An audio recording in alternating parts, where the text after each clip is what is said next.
विधि शास्त्र का महत्व। विधि शास्त्र के महत्व पर प्रकाश डालना कोई अतिशयोक्ति नहीं है।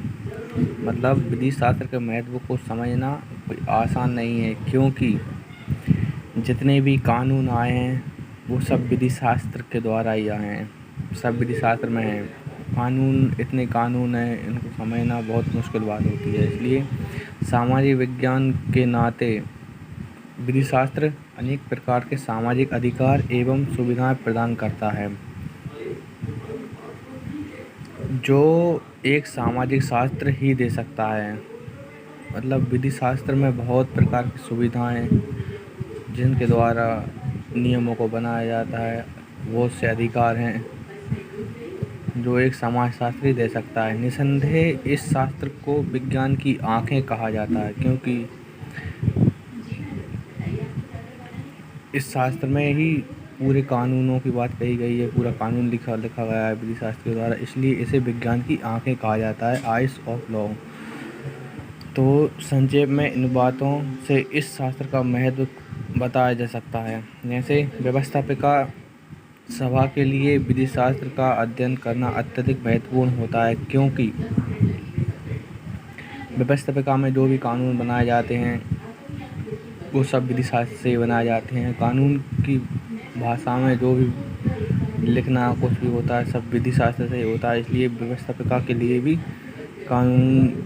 ये विधि शास्त्र का ज्ञान होना अत्यधिक आवश्यक है। और विधि शास्त्र कानून के विद्यार्थी, मतलब विधि के विद्यार्थी जो भी लॉ कर रहे हैं, विद्यार्थियों की मानसिक बुद्धि के लिए एक यंत्र का काम करता है। जैसे कोई कानून पढ़ रहा है तो उसको ऐसे समझ नहीं आएगी विधि की भाषा, कि उसे विधि शास्त्र पढ़ना आवश्यक होता है। नंबर 3, जिस तरह के भाषा के लिए व्याकरण, जिस तरह किसी भी भाषा को सीखने के लिए, हिंदी हो, अंग्रेजी हो, फारसी हो, उसके लिए उस भाषा की व्याकरण सीखना आवश्यक होता है। उसी तरह विधान, मतलब कानून को सीखने के लिए, विधि को सीखने के लिए विधि शास्त्र का ज्ञान होना आवश्यक होता है, क्योंकि विधि शास्त्र के द्वारा ही विधान के मूलभूत सिद्धांतों पर प्रकाश पड़ता है। मतलब विधि शास्त्र के द्वारा ही सारे कानूनों को सीखा जा सकता है। विधि शास्त्र विधि की कमियों का पूरक है। मतलब जहाँ पर विधि एकदम शून्य हो जाती है, कानून एकदम शून्य हो जाता है, वहाँ पर विधि शास्त्र को देखा जाता है।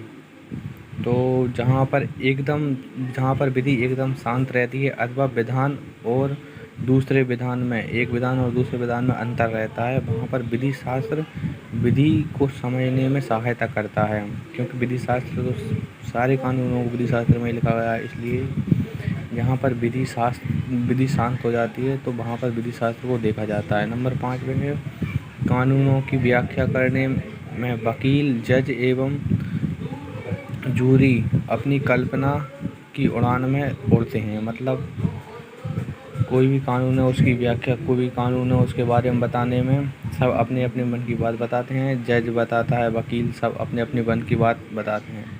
तो यह विधि शास्त्र ही है जो कि ऐसी कल्पनाओं में रोक लगाता है। मतलब विधि शास्त्र फिर सही बताता है उस बारे में कि ये ऐसा नहीं, ऐसा होना चाहिए, और सही विधान की व्याख्या करने के लिए बाध्य रहता है।